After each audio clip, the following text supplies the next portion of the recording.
कुंद प्रभु योगीश्वर तत्व ज्ञान विलासी हो। धन धन प्रभु योगीश्वर तत्व ज्ञान विलासी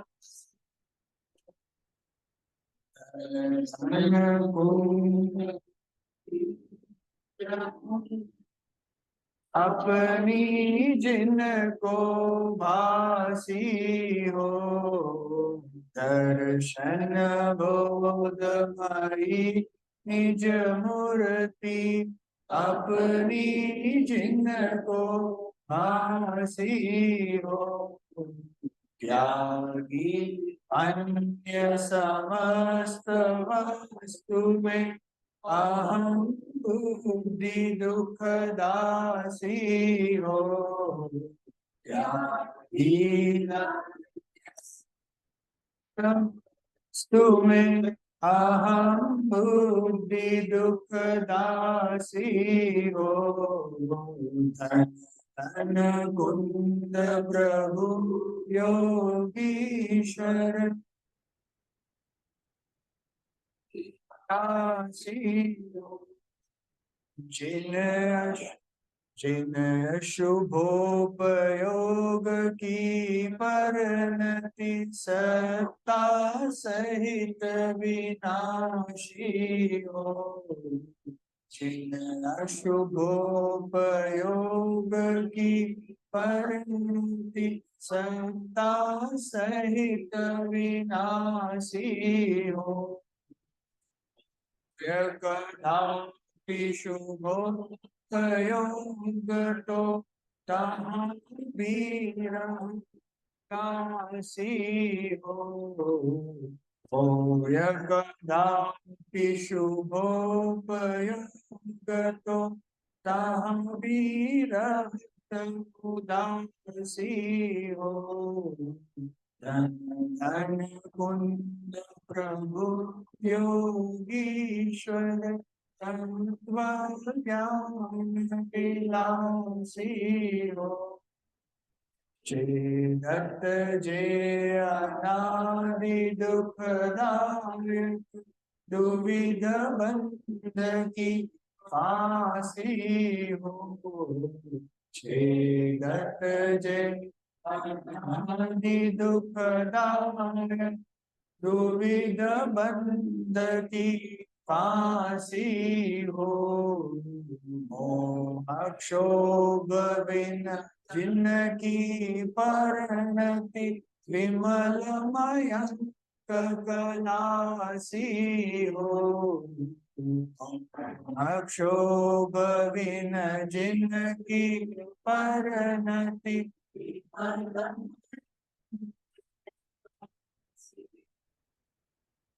धन कुंद योगीश्वर तत्व ज्ञान विलासी हो। विषय चाहदव दाह साम्य सुधा सरासी हो। विषय चाहदव साम्य सुधा सी हो। भाग चंद ज्ञानानंदीवत साधक सदा उलासी हो। भाग चंद ज्ञानानंदीपद साधक सदा उलासी हो। धन कुंद प्रभु योगीश्वर तत्व ज्ञान विलासी हो। धन कुंद प्रभु योगीश्वर। मंगलाचरण करशु। नमो हरिहंता નમો સિદ્ધાણમ નમો આયર્યા નમો વંચામી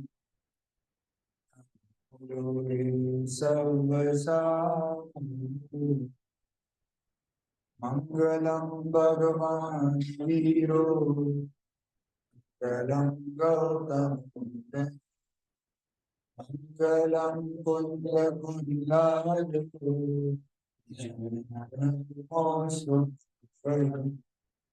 દીન ભુવન કેસા વીતરાગ વિજ્ઞાન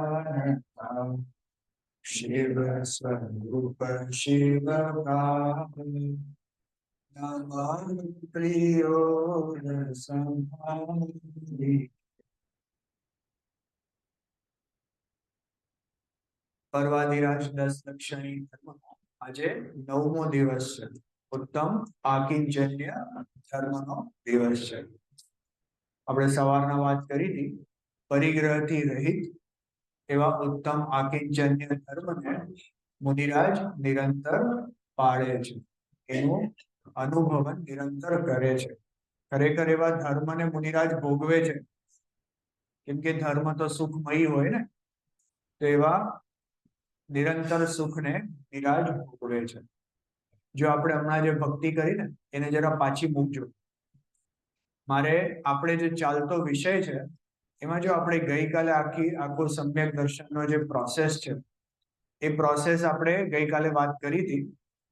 એ જ વસ્તુ જો અહીંયા મુનિરાજના જીવનમાં કેવી રીતના ઘટાવે છે કે મુનિરાજ કેવા છે, તત્વ જ્ઞાન વિલાસી હો, બરાબર, નિરંતર એ તત્વ જ્ઞાન તત્વ ચિંતન આદિમાં હોય છે.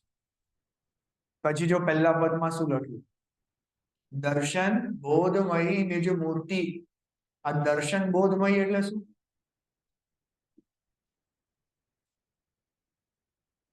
દર્શન બોધમય એટલે આ કયો બોધ? જ્ઞાન અને દર્શન.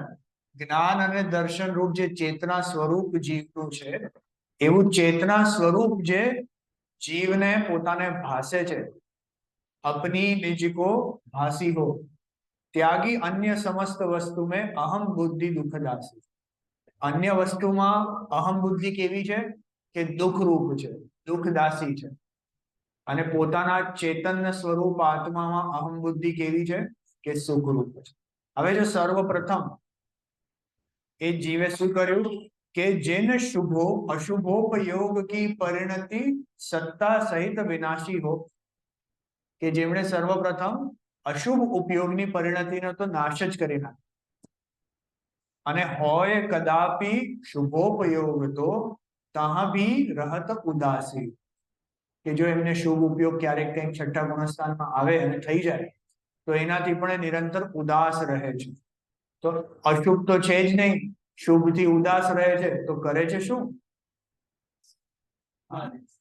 કે શુદ્ધ ભાવમાં રહે છે. જો આગળ છેદત જે અનાદિ દુઃખદાયક દુવિધ બંધ કી ફાંસી હો, જે અનાદિના દુઃખદાયક છે એવા જે બંધ છે એમને એને એ છેદીને શું કરે છે, મોહ ક્ષોભ વિન જિનકી પરિણતિ વિમલ મયંક કલાસી.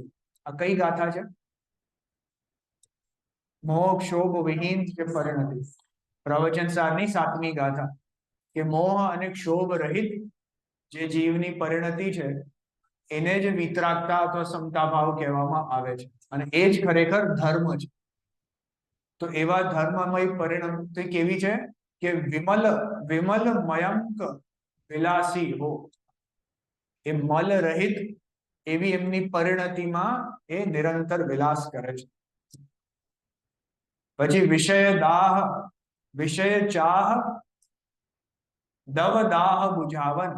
દવ દાહ એટલે જાણે જંગલની આગ લાગી હોય એને બુઝાવવા માટે પાણી કેવું જોઈએ કે આપણો ઓલો બંબો ન ચાલે, એને બુઝાવવા માટે તો વરસાદ જ જોઈએ, એકદમ બધી રીતે બધેથી વરસાદ પડે તો એ જંગલની આગ બુઝાય, નહીં તો બુઝાય જ નહીં.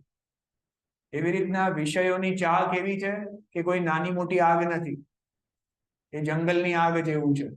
તો એને બુજાવવા માટે શું જોઈએ કે એ એક વિષય તમે આપો તો એ તમારી એ ઈચ્છાઓની ચાહ બુજતી નથી. એક વિષય આપવાથી એ ઈચ્છાની અગ્નિ બુજતી નથી. તો એને બુજાવવા માટે શું જોઈએ કે સામ્ય સુધા રસ રાશિ, જે સમતા ભાવ રૂપી જે વર્ષા છે એ વર્ષાથી જ એ દાહ બુઝાય છે. જો આ સામ્ય ભાવ શું છે આપણે એના ઉપર આજે ઘણી ચર્ચા કરશું, થોડો વિચાર કરીએ. ભાગચંદ્ર જ્ઞાનાનંદી પદ સાધત સદા ઉલ્લાસી, કે પોતે હંમેશા જ્ઞાનાનંદી પદમાં રહે અને એને જે સાધતા રહે એમાંથી અંદર ઉલ્લાસ એટલે આનંદ એમને આવે છે. જો આપણે સામ્ય ભાવની જે વાત કરીએ છીએ, ગઈકાલે આપણે જે ચર્ચા કરી કે સર્વપ્રથમ તો જીવ અન્ય પદાર્થથી પોતાપણાના ત્યાગ કરે, પછી પોતાના ઉપયોગને ત્યાંથી સમેટીને પોતાના રાગાદી ભાવોથી પણ વધારે અંદર સમેટી હું શુદ્ધ છું, બુદ્ધ છું, આ ચૈતન્ય સ્વરૂપી એક અખંડ ત્રિકાળી નાયક ભાવ છું, એ જાતનો એ વિચાર ચિંતન મનનમાં પોતાને જોડે છે. અને પછી ત્યાંથી પણ પોતાના ઉપયોગને હટાવીને, એટલે કે પોતે જ હટી જાય છે, એ ઉપયોગની જે ધારા છે, એ જે પહેલા હું શુદ્ધ બુદ્ધ આદિનો વિચાર કરતો હતો, એ ઉપયોગની ધારા પણ એની જાતે તૂટીને પોતાના અનુભવમાં જીવ લીન થઈ જાય છે. બરાબર, આપણે ગઈકાલે આખી પ્રોસેસની ચર્ચા કરી. હવે જો સામ્ય ભાવને સમજાવવા માટે એક ઉદાહરણથી આપણે સમજીએ. આપણે ઓલું સોનગઢમાં હમણાં પ્રતિષ્ઠા વખતે ઓલું તમે કદાચ જોયું હશે, હોલોલેન્સ જે હોય ને, શું કહેવાય એને, વર્ચ્યુઅલ ગ્લાસીસ જોયું? બધાએ જોયું? કોઈ એવું છે જેને નથી જોયું? આ તો જોવા લાયક છે. આ લાવો એવો છે કે આ તમે સોનગઢ ગયા અને જો તમે આ વસ્તુ નથી જોઈ તો તમે બહુ મોટી વસ્તુ મિસ કરી નાખી. એક હવે વર્ચ્યુઅલ રિયાલિટીમાં આખું જંબુદ્વીપની રચના કરવામાં આવી હતી પ્રતિષ્ઠા વખતે. હજી પણ ત્યાં છે, આર્ટ મ્યુઝિયમમાં છે. જોયું તે? પર્યુષણમાં ગયો ત્યારે જોયું ને? Very good. મજા આવી? અચ્છા, 3-4 વાર. એટલે એમાં એવી રીતના બનાવવામાં આવ્યું છે કે જાણે કોઈ દેવ વિમાન હોય અને એ દેવ વિમાનની અંદર આપણે બેઠા છીએ અને એ આપણને જંબુદ્વીપના વિભિન્ન પર્વતો અને મેરુ પર્વત આદિ, પછી જંગલો, બધા જે જિનેન્દ્ર ભગવાનનું સમોશરણ આદિ બધામાંથી જાણે દેવ વિમાન ઉડતું જાય છે. ખ્યાલ આવે છે ને? ઇમેજિન કરો કે આપણી આંખની આગળ એક ચશ્મા પહેર્યા હોય, એ જે વર્ચ્યુઅલ રિયાલિટીના ગ્લાસીસ હોય. અચ્છા, એ ગ્લાસીસ તો બધા જોયા છે ને વર્ચ્યુઅલ રિયાલિટીના કેવા હોય? હા, આપણું આખું આમ પહેરી લઈએ તો આજુબાજુનું અહીંયાનું કઈ દેખાય નહીં, અહીંયાનું કઈ જ ન દેખાય. અને શું દેખાય કે એની અંદર જે પ્લે થઈ રહ્યો છે એ વિડીયો આપણને દેખાય છે. એટલે એમાં એવી વ્યવસ્થા કરી છે કે આખો વિડીયો શરૂ થાય છે અયોધ્યા નગરીથી. એટલે સમજો આપણે અયોધ્યા નગરીથી વિડીયોની શરૂઆત કરી તો અયોધ્યા નદીમાં કોઈ એક એવું વોટર બોડી છે, કોઈ જલાશય છે, ત્યાંથી વિડીયો શરૂ થાય છે. પછી અયોધ્યાના મહેલોની ઉપર આમ ઉડતો એટલે આપણે વિમાનમાં બેઠા છે અને વિમાનમાં આપણે બેઠા છે તો નીચે જોઈએ તો શું દેખાય કે જળાશય, પાણી દેખાય. ઉપર જોઈએ આમ તો શું દેખાય કે આકાશ દેખાય. અને આ બાજુ બધે જોઈએ તો એ અયોધ્યાના મહેલો ને બધું દેખાય. આજુબાજુ પક્ષીઓ ઉડતા હોય. એ જાતની આખી એવી રચના કરી. એટલે 3 ડાયમેન્શનલ વિડીયો બનાવ્યો છે એમ. અને એને આપણે ચશ્મા પહેરીને બધી જ દિશાઓમાં જોઈ રહ્યા છે. પછી ત્યાંથી ઉડીને એ જે આપણે ઓલું વિજયાર્થ પર્વત છે, એ વિજયાર્થ પર્વતને ઓળંગીને પછી હિમવાન પર્વત ઉપર આવે. ત્યાં ગંગા અને સિંધુના જે ઓલા ધોધ વહે છે ને, એ ગૌમુખ જેવું છે. હા, 2 નદીઓ જે પદ્મદ્રહ છે ઉપર, હિમવાન પર્વત પર એક તળાવ છે, એને પદ્મ નામનું જળાશય કહેવાય. એમાંથી ગંગા અને સિંધુ એ 2 નદીઓ નીકળે છે અને એ જ્યાં પર્વતની આગળથી આમ નીચે પડે છે તો ત્યાં ગૌમુખ જેવું છે. એવી નેચરલ વ્યવસ્થા છે, આપણા શાસ્ત્રોમાં છે બધું. એટલે એના આધારે જ બનાવ્યું છે. અને જ્યાં પાણી પડે છે તો નીચે જિનેન્દ્ર ભગવાનની પ્રતિમા છે. એટલે એ આખું પાણી જાણે જિનેન્દ્ર ભગવાનના અભિષેક કરીને પછી આગળ ગંગા નદીમાં વહે છે. એ જાતની આખી વ્યવસ્થા છે, નેચરલ વ્યવસ્થા, અકૃત્રિમ, કોઈ બનાવી નથી. અને આવી જ વ્યવસ્થા છે. ખ્યાલ આવે? એટલે આપણે જાણે ત્યાંથી ઉડતા ઉડતા આ બધું જોઈને આગળ વધતા હોય એવો આખો વિડીયો બનાવ્યો છે. ચાલો, હવે મારે કેવું તો કંઈક બીજું છે. આ વિડીયોનું વર્ણન કરવું આપણું પ્રયોજન નથી. પ્રયોજન શું છે કે જો એ ચશ્મા આપણે પહેરીએ તો આપણને અહીંયા આજુબાજુ શું ચાલી રહ્યું છે એ દેખાતું નથી. જો તમે જેણે અનુભવ કર્યો છે એ પહેરીને, તો આપણે જે બેન્ચ પર બેઠા છે એ બેન્ચ અથવા સોનગઢ પ્રતિષ્ઠા વખતે તો એટલું એનું ક્રાઉડ હતું કે બેસવાની જગ્યા ઇનફ નહોતી, તો બધાને ઊભા જ આપી દે કે ભાઈ પહેરો ચશ્મા, અહીંયા ઊભા રહીને પણ એક વસ્તુને પકડી લેજો. હા, દેવ વિમાન હજી પણ છે. એ દેવ વિમાન આખું ફિઝિકલ બનાવેલું છે. એની અંદર જઈને આપણે બેસીએ એટલે બહાર પણ દેવ વિમાન છે અહીંયા, અને એટલે ચશ્માની અંદર પણ દેવ વિમાન છે. એટલે આપણને એવું ફિલિંગ આવે કે જાણે રિયલ વસ્તુ છે. ખ્યાલ આવે છે ને? એવી આખી વ્યવસ્થા કરી છે. મારે કહેવાનો પોઈન્ટ તો કંઈક બીજો છે. જો પોઈન્ટ સુધી તો આવીએ ને, હવે જ્યારે એ ચશ્મા પહેરેલા છે તો અહીંયાની વર્તમાનની કોઈ દશા આપણને ખબર પડતી નથી. કહેવાનો તો હું શું હતો કે ત્યાં સોનગઢ પ્રતિષ્ઠા વખતે એમાં બહુ લાઈન હતી, ઘણા બધા લોકો હતા, અને આપણી પાસે 6 ગ્લાસીસ જ હતા. તો 6 જણને એક સાથે પહેરાવી શકે, અને લાઈનમાં 25-30 લોકો ઉભા હતા, અને એ વિડીયો 5 મિનિટનો હતો. તો એક જણને 5-5 મિનિટ તમે, તો હજી 5 મિનિટમાં 6 જણ જુએ ત્યાં બીજા 10 જણ આવી જાય, અને વિડીયોનો ટાઈમ બહુ ઓછો રાખે, 1 કલાક કે એવું કઈ છે. તો અમુક લોકોને ઊભા આપી દેતા હતા કે ઊભા પણ તમે જુઓ, પણ તમે કંઈક પકડી રાખજો, કેમ કે આમ તેમ તમે જુઓ તો તમને ચક્કર આવવા માંડે. હવે મારે કહેવાનો મતલબ શું છે કે જ્યાં ઊભા છે અત્યારના વર્તમાનમાં, એ વિડીયો જોતી વખતે અત્યારની વર્તમાનની બહારની પરિસ્થિતિઓને ભૂલી જવાય છે. ખ્યાલ આવે છે કે નહીં? કેમ કે વર્તમાનમાં ક્યાં ઊભા છે, કઈ દિશામાં છે, એટલે ઓલી બેન્ચ આગળ છે, પાછળ છે. ઘણીવાર કોઈ ઊભા થાય વચમાંથી ને આપણે વિડીયો જોઈ રહ્યા છે, વિડીયો આપણો ચાલુ છે અને આનું ખાલી થઈ ગયું, એટલે આપણને કે ભાઈ બેસી જાઓ. પણ બેસી જાવ તો કઈ દિશામાં બેસું ભાઈ? બેન્ચ ક્યાં છે મને ખબર નથી, આંખે તો ઓલું લાગેલું છે, ખબર પડતી નથી. ખ્યાલ આવ્યો કે નહીં? એટલે અચ્છા, આ જે ગ્લાસીસ છે કઈ બહુ એટલે અનકોમન નથી. તમે અહીંયા પણ આ મોલ આદિમાં જાઓ, આરસીટી મોલ ને બધા, તો હા, તો ત્યાં એવા ઓલા ગેમિંગ ઝોન જે હોય ને, એ ગેમિંગ ઝોનમાં ઓલું જુરાસિક પાર્ક ને આ ને તે, એમાં એવા ગ્લાસીસ હોય છે. એટલે એ તમે ગ્લાસનો એક્સપિરિયન્સ કરજો. ખ્યાલ આવે છે? બેટર સોનગઢમાં જઈને કરજો ને, આપણે આ શું કામ આવા બધામાં જોયું. તો જો મારે કહેવાનો મતલબ શું છે કે જે અંદરની દુનિયાને જોઈ રહ્યું છે એને અહીંયાની બહારની દુનિયામાં શું ચાલી રહ્યું છે એ ખબર પડતી નથી. ખ્યાલ આવે ને? કેમ કે એનું જેટલો પણ જ્ઞાનનો ઉઘાડ છે, એ જીવનો જેટલો પણ જ્ઞાનનો ઉઘાડ છે, એ જ્ઞાન ક્યાં જઈ રહ્યું છે કે ગ્લાસીસની અંદર જઈ રહ્યું છે. ખ્યાલ આવે છે કે નહીં? જેટલું પણ એની પાસે જ્ઞાન અવેલેબલ છે.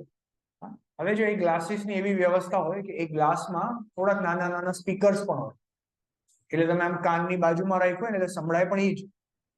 હવે આપણે એમાં કઈ બહુ ઓડિયો બનાવ્યો નથી, પણ આવું પણ તમે કરી શકો, એટલે તમને સાઉન્ડ ઇફેક્ટ પણ આવી જાય. તો કર્ણેન્દ્રિયથી બી એ જ જણાય છે, ચક્ષુેન્દ્રિયથી એને જ જોઈ રહ્યા છે. અને અમુક જગ્યાએ ઓલું 7 ડાયમેન્શનલ થિયેટર્સ ને બધું હોય ને, તો નીચેથી ઓલી હવા નાખે. ખ્યાલ આવે છે? આમ સીટ હલે, ઓલી નીચેથી હવા નાખે, એટલે આપણને જાણે ફિલિંગ પણ એવું આવે, એ જાતની ફિલિંગ આપણને આવે કે અહીંયા જ કોઈ ઓલા કંઈક જાણે ધરતીકંપ થયો કે કોઈ ઉંદરડા ફરી રહ્યા છે, એવું બધું. એટલે સ્પર્શેન્દ્રિયથી પણ એને જ જાણે છે.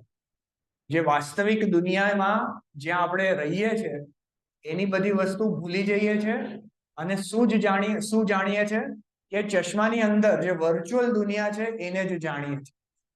ખ્યાલ આવે છે કે? હવે જે જીવ આ પોતાના શુદ્ધાત્મામાં લીન થવાનો પ્રયાસ કરે છે, જેણે પોતાના જ્ઞાનને પર પદાર્થથી તો હટાવ્યું અને રાગાદી ભાવોથી પણ હટાવ્યું, હવે વિચાર ચિંતનમાં એ શું લાવી રહ્યા છે કે પોતાના શુદ્ધાત્માના સ્વરૂપને જ વિચાર ચિંતન મનનમાં લાવી રહ્યા છે. હવે જ્યાં આ પરિસ્થિતિ આવી કે એમના શુદ્ધાત્માના સ્વરૂપને જ વિચાર ચિંતનમાં લાવી રહ્યા છે, તો ત્યારે બહારનું કઈ જણાય છે? એ રાગાદી ભાવને જાણે છે કે એમના પર ઉપસર્ગાદી થાય તો જાણે છે? નથી જાણતા. કેમ નથી જાણતા? કે જાણે પેલા ચશ્મા ન પહેરી લીધા હોય. એ ચશ્મા પહેર્યા પછી અંદરની દુનિયા જે જણાય છે, આ બહારની અહીંયાની દુનિયા જણાતી નથી.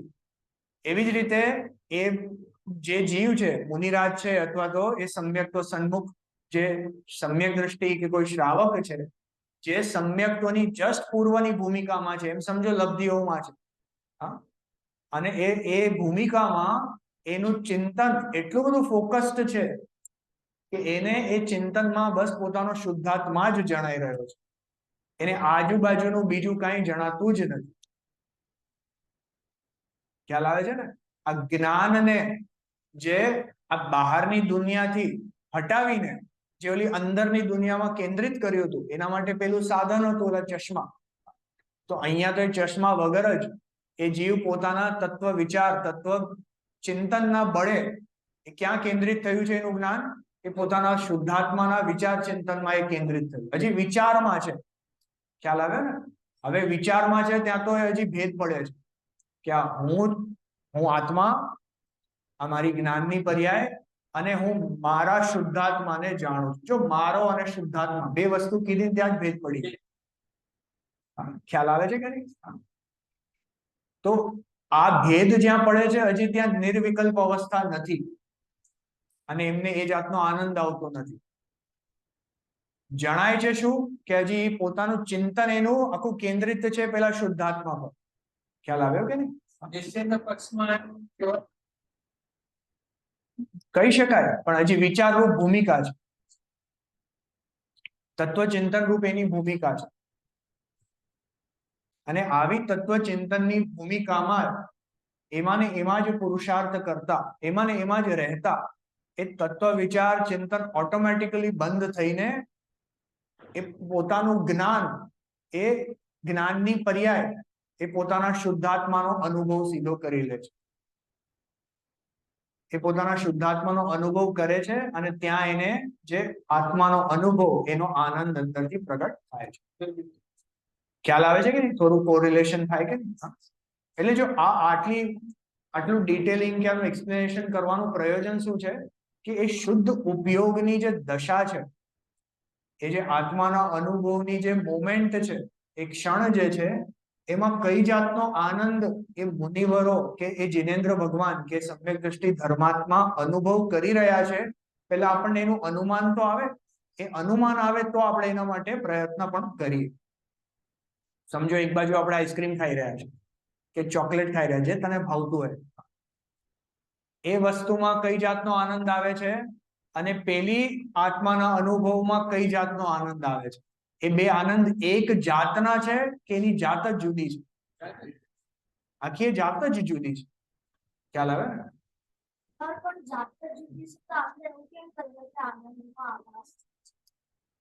હજી આભાસના લેવલ પર છે ને બેટા, હજી આત્માનો અનુભવ કર્યો નથી એટલે આભાસના લેવલ પર છે.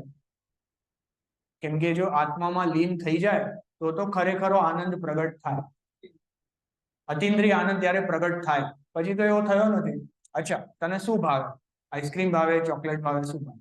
અરે કંઈક એક પિક કર ને. આઈસ્ક્રીમ. કયો આઈસ્ક્રીમ? Chocolate ice cream.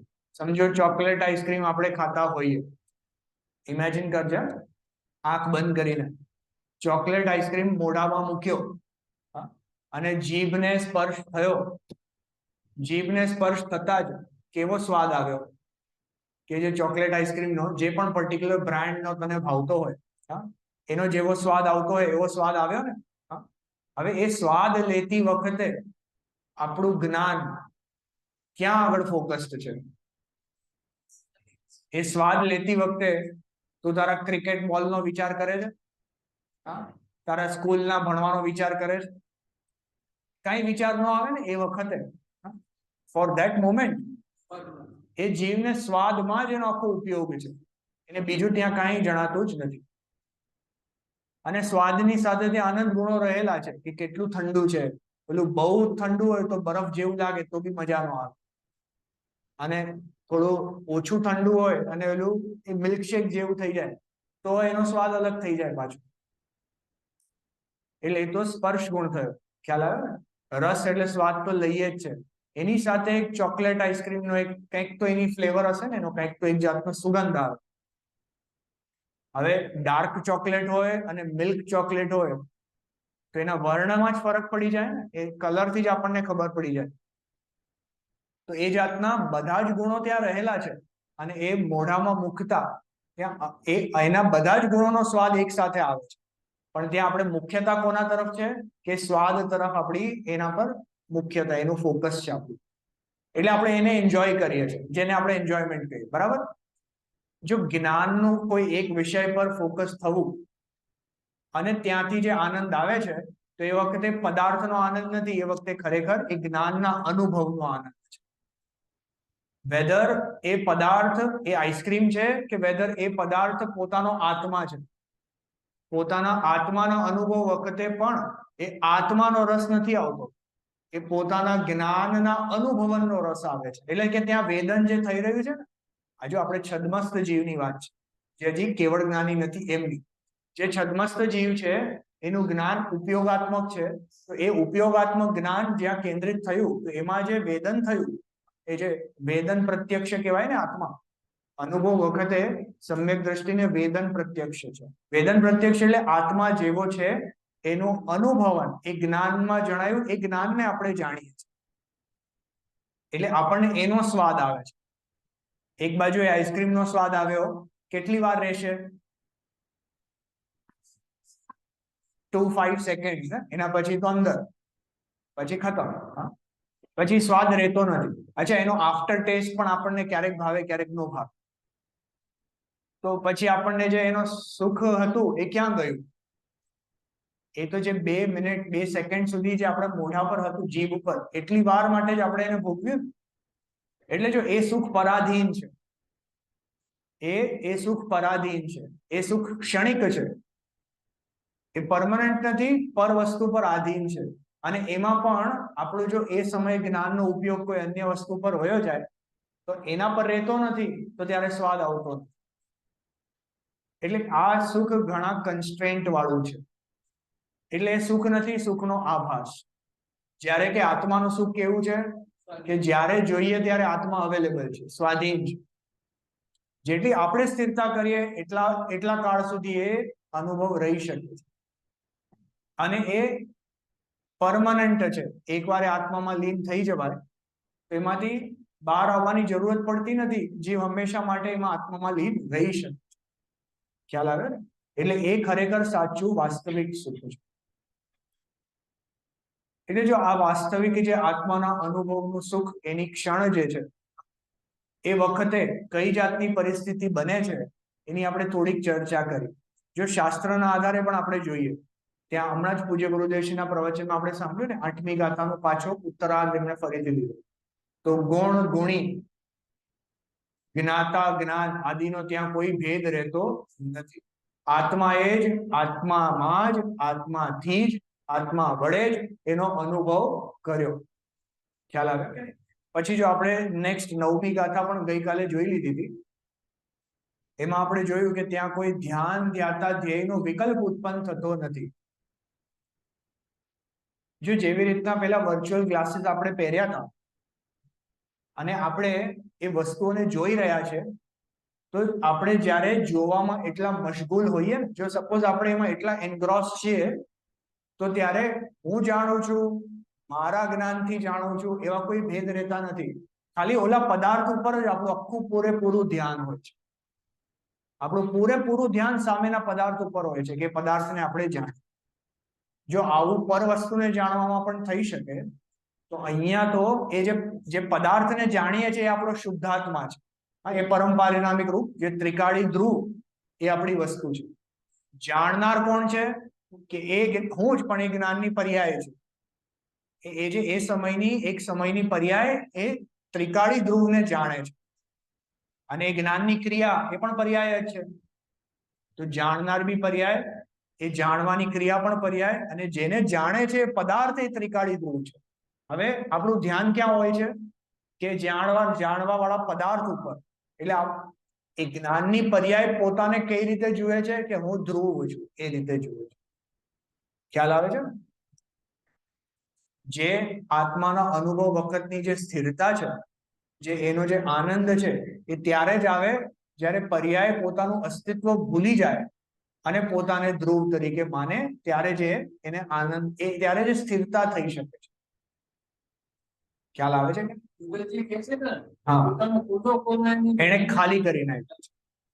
એટલે બેઝિકલી પર્યાયનું આખું અસ્તિત્વ જે છે એ અસ્તિત્વમાં પૂરેપૂરું ફોકસ એનું દ્રવ્ય પર છે.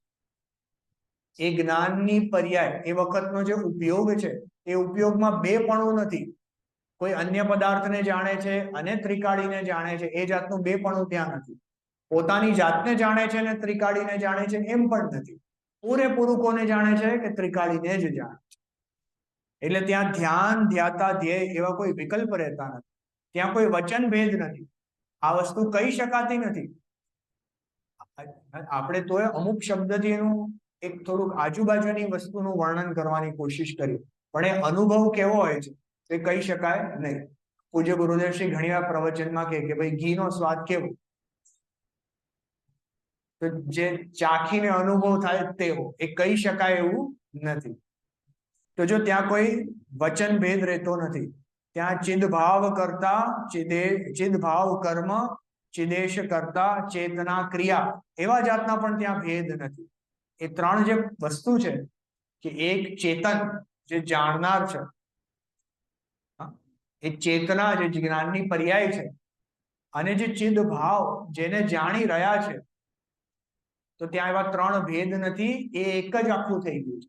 અને એ જે એક આખું થઈ ગયું, એમાં સ્વાદ કોનો આવે છે કે એ જે ત્રિકાળી ધ્રુવ છે એનો સ્વાદ અંદર આવે છે. જેવી રીતના પેલો આઈસ્ક્રીમ ખાવામાં સ્વાદ કોનો આવે? આઈસ્ક્રીમ નો જ આવે.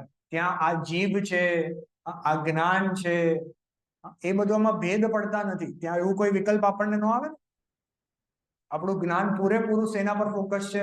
આઈસ્ક્રીમના ટેસ્ટ ઉપર. એવી રીતના અહીંયા એ પોતાના આત્માના ટેસ્ટ ઉપર એ આખું જ્ઞાન છે. એને જ આત્માનો અનુભવ કહેવાય છે. ખ્યાલ આવે છે કે? જો આમાં બહારની તો કઈ વાત જ નથી. ઊભા છે, બેઠા છે. આપણે 2 દિવસ પહેલા વાત થતી હતી ને, ભાઈ નાસાગ્ર દ્રષ્ટિ છે કે આંખ ખુલ્લી છે કે આંખ બંધ છે, ને બધી વાત સાઈડ પર. ખ્યાલ આવે છે ને? અહીંયા વાત તો કોની છે કે જ્ઞાનની દિશા કઈ તરફની છે. ખ્યાલ આવે છે?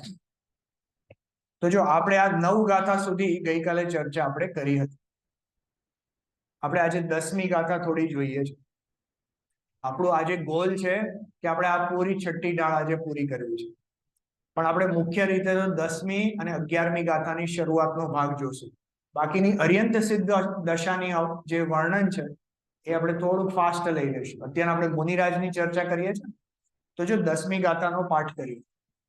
પરમાણ નયની ક્ષેપ કોન ઉદ્યોત અનુભવ में दिखे દ્રગ જ્ઞાન સુખ બલમય સદા નૈયાન ભાવ જુમો વિખે મેં સાધ્ય સાધક મેં અબાધક કર્મ અરુત સુફલ નિતે ચિત્ત પિંડ ચંડ અખંડ સુગુણ કરણ ચ્યુત મુનિ કલનિતે.